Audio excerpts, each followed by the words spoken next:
Este é um trabalho voluntário, sem fins lucrativos, que oferece livros gravados em MP3 para aqueles que não têm condições de ler livros impressos.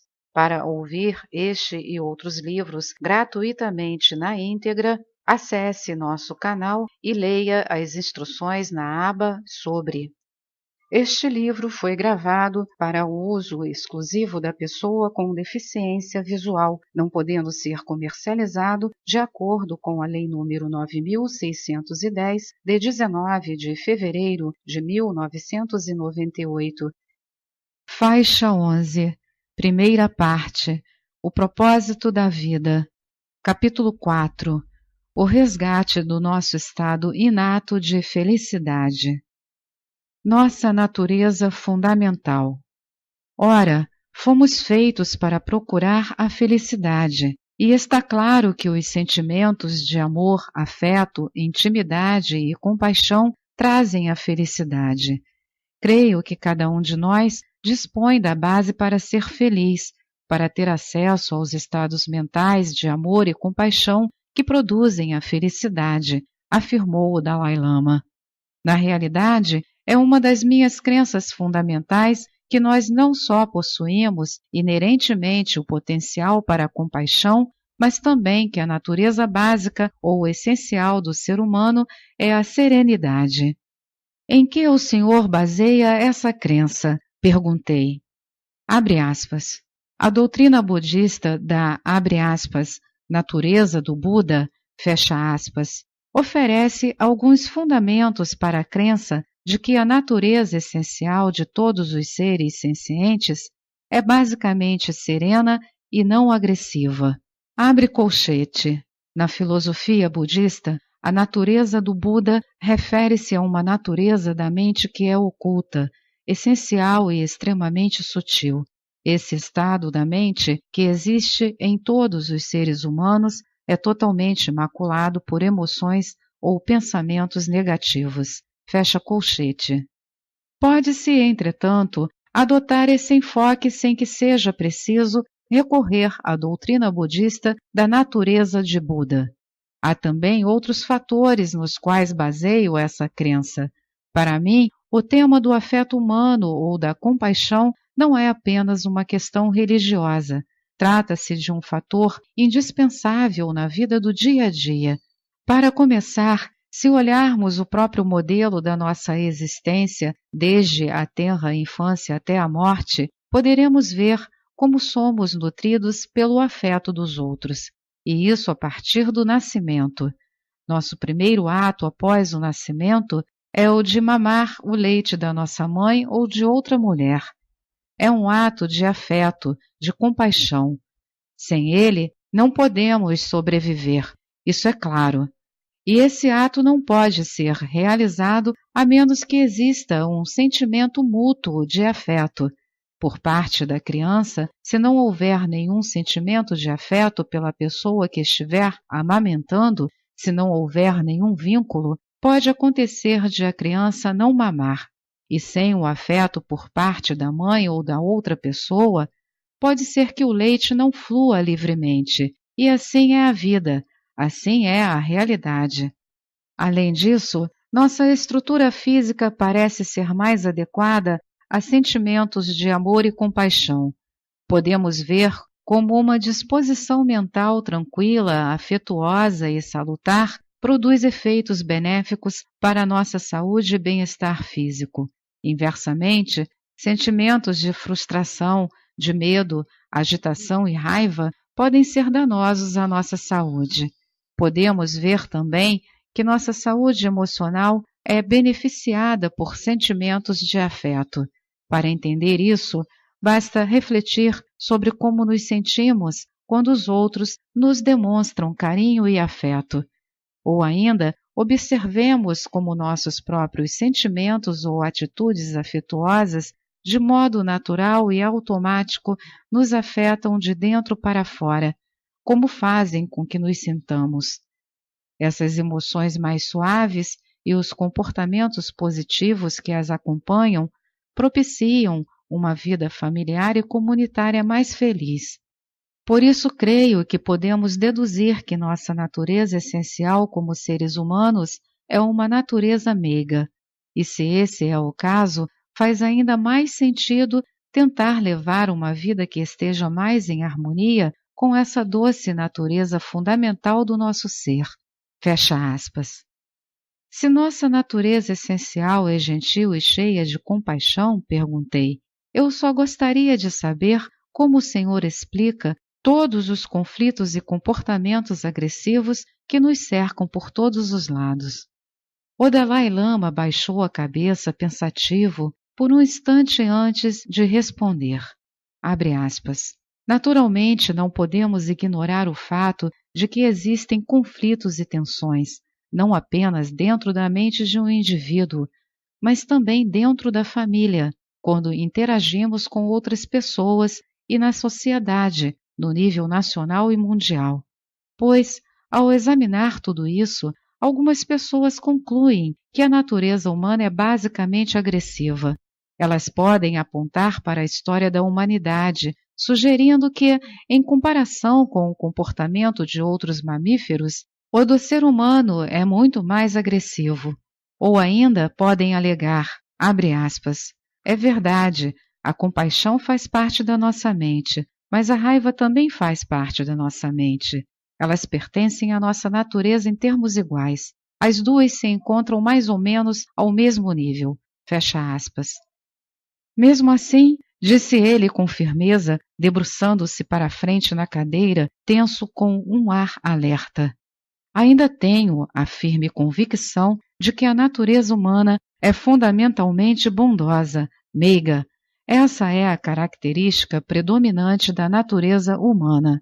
A raiva, a violência e a agressividade podem sem dúvida surgir, mas para mim isso ocorre num nível secundário ou mais superficial. Em certo sentido, elas surgem quando nos sentimos frustrados nos nossos esforços para alcançar o amor e o afeto. Não fazem parte da nossa natureza mais básica, mais fundamental.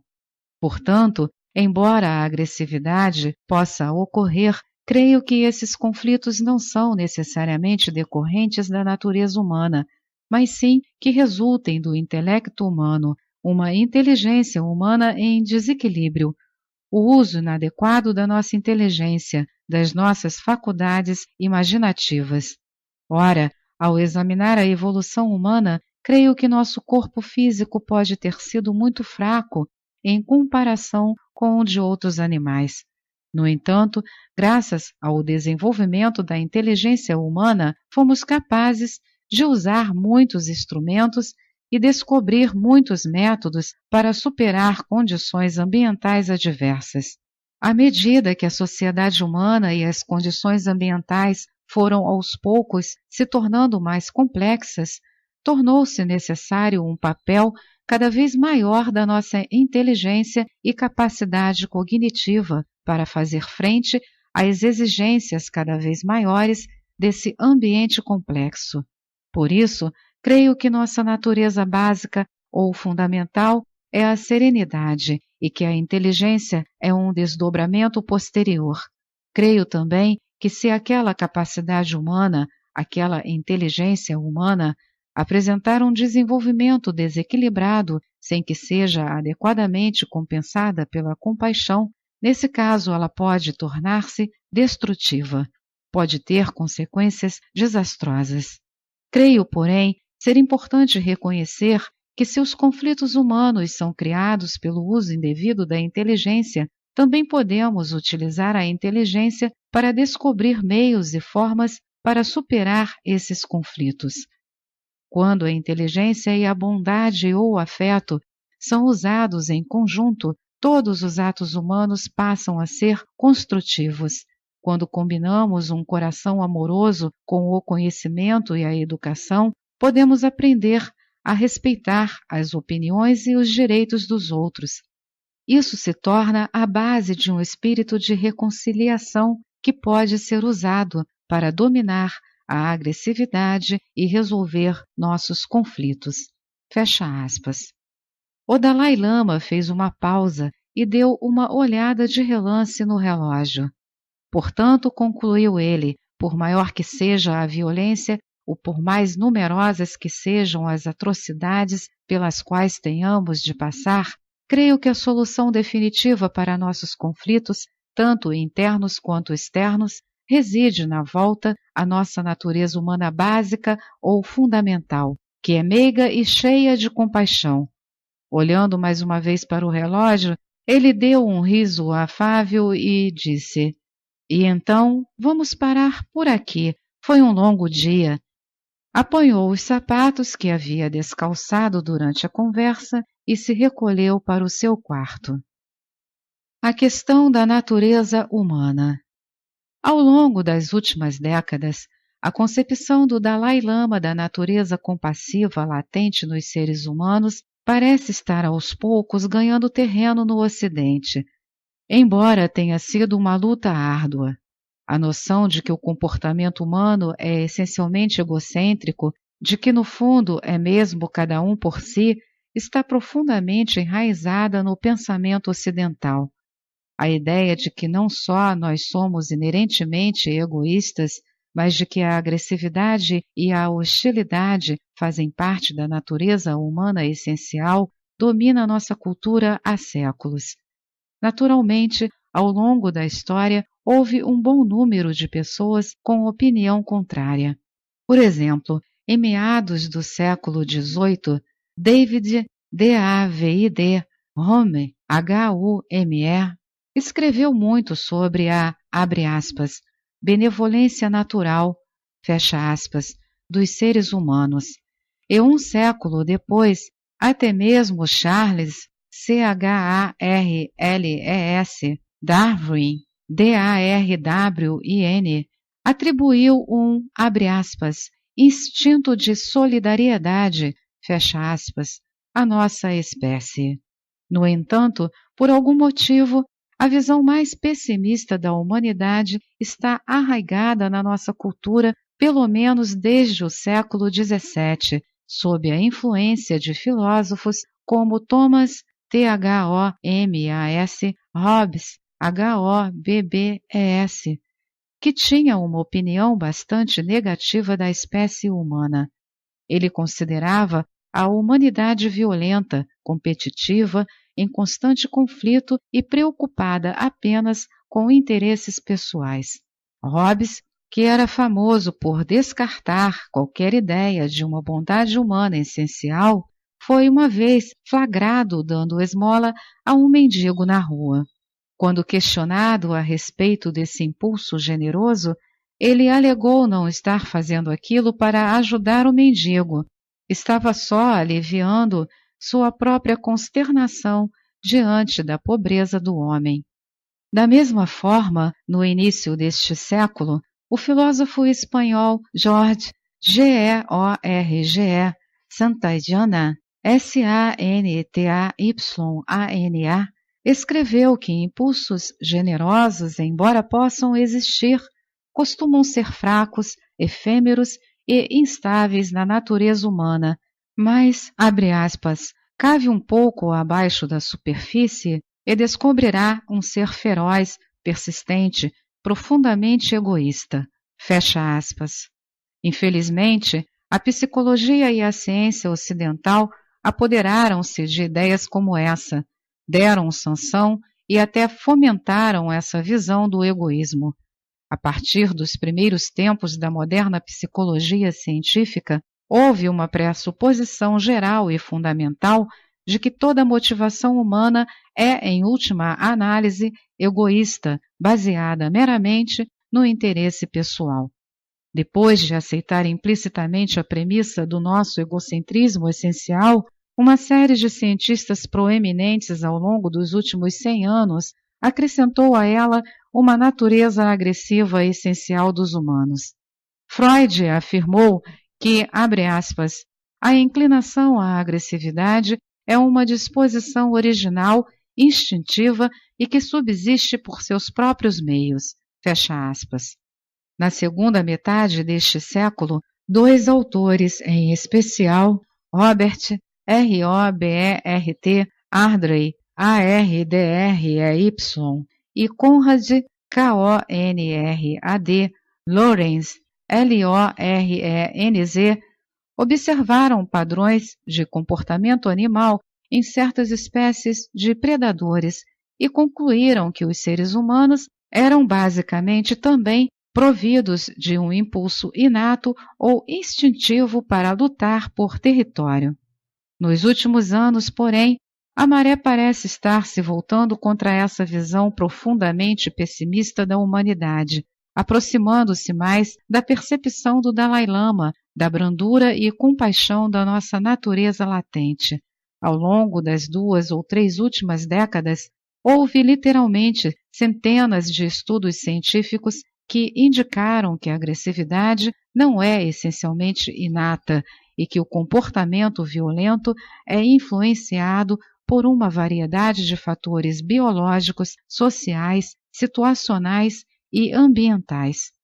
Talvez a declaração mais abrangente sobre as pesquisas mais recentes esteja resumida na Declaração sobre a Vidência de Sevilha, de 1986, que foi redigida e firmada por 20 cientistas de renome do mundo inteiro. Nesse texto, eles naturalmente reconheceram que o comportamento violento ocorre sim, mas afirmaram categoricamente que, abre aspas, é incorreto em termos científicos dizer que temos uma tendência herdada para entrar em guerras ou para agir com violência. Esse comportamento não está programado geneticamente na natureza humana. Fecha aspas. Disseram que, apesar de termos o sistema neural necessário para agir com violência, esse comportamento em si não é ativado de modo automático. Não há nada em nossa neurofisiologia que nos obrigue a agir com violência. Ao examinar o tema da natureza humana essencial, a maioria dos pesquisadores no campo percebe atualmente que, no fundo, temos o potencial para nos tornarmos pessoas serenas, atenciosas ou pessoas violentas, agressivas. O impulso que acaba sendo realçado é, em grande parte, uma questão de treinamento. Esta é mais uma edição do canal Livros Falados Voz Humana. Que o bem, o bom e o belo se multipliquem em benefício das criaturas.